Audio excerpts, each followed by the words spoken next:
Good morning, class 12th economics, chapter 7 law of production. Today's topic is constant returns to scale. हम जो क्या है आप returns to scale कर रहे हैं. रिटर्न टू अ फैक्टर हमारा कंप्लीट हो चुका है. रिटर्न्स टू अ स्केल क्या होते हैं कि वो सारे रूल्स जो हम कहाँ पर लागू कर रहे हैं दीर्घकाल में, लॉन्ग पीरियड में.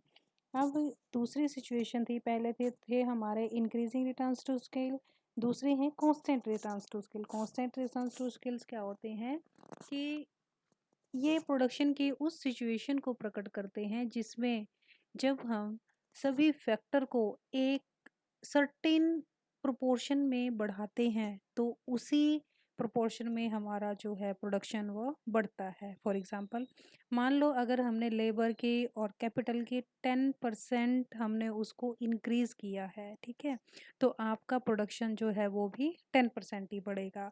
अगर हमने लेबर और कैपिटल को 20% इंक्रीज किया है तो हमारा जो प्रोडक्शन है वो भी 20% इंक्रीज होगा. यानी कि दोनों का सेम प्रोपोर्शन होगा, जितने आप इनपुट लगाएंगे उतना ही आपको आउटपुट मिलेगा. अब इसको हम जो है इस जो आपको डायग्राम दिया गया है उसके थ्रू इसको और क्लियर करते हैं.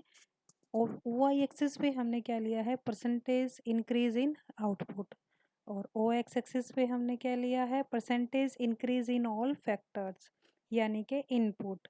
फैक्टर आपका लैंड, लेबर, कैपिटल कुछ भी हो सकता है, जो भी आपके प्रोडक्शन के फैक्टर हैं. अब आउटपुट क्या है, आपका प्रोडक्शन है. अब क्वेश्चन में क्या कहा है कि रिटर्न्स टू स्केल कांस्टेंट है. कांस्टेंट मतलब समान रहेंगे. जब हमने अपने फैक्टर लगाए 10% तो हमारा आउटपुट भी कितना बढ़ा, 10%. जब फैक्टर लगाए 20 तो हमारा आउटपुट भी 20 इंक्रीज हुआ. ऐसे ही जब आप 30 लगाएंगे तो आपका जो आउटपुट है वो भी 30 ही इंक्रीज होगा.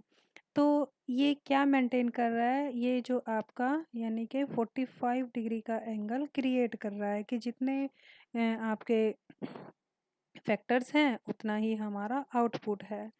तो ये है हमारा constant returns to scale. So you have to revise, note down in your notebooks.